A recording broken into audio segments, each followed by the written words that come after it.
Aditya Hridayam ending part बाणो Bhaskar मार्ताण्ड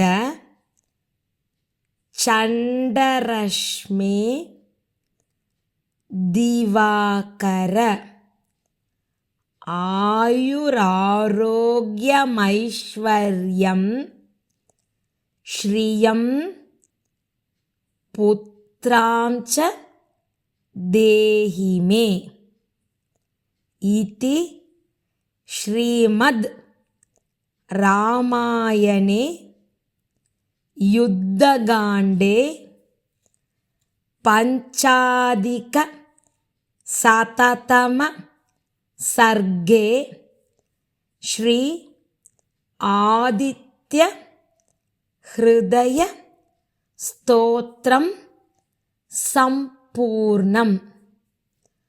बाणो Bhaskar मार्ताण्ड चण्डरश्मि Diwakar आयुरारोग्यमैश्वर्यं श्रियं पुत्रां च देहि मे इति श्रीमद् रामायणे युद्धकाण्डे पञ्चाधिकशततम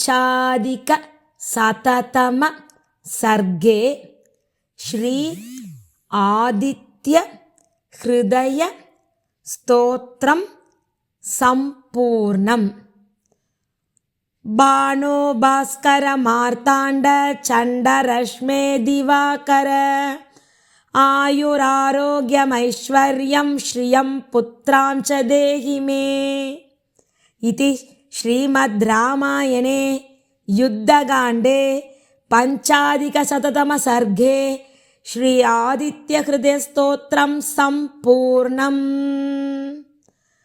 बाणो भास्कर मार्ताण्ड चण्डरश्मि दिवाकर आयुरारोग्यमैश्वर्यं श्रियं पुत्रां च देहि मे इति श्रीमद् रामायणे युद्धकाण्डे पञ्चाधिकशततम सर्गे श्री आदित्य हृदय स्तोत्रं सम्पूर्णम्।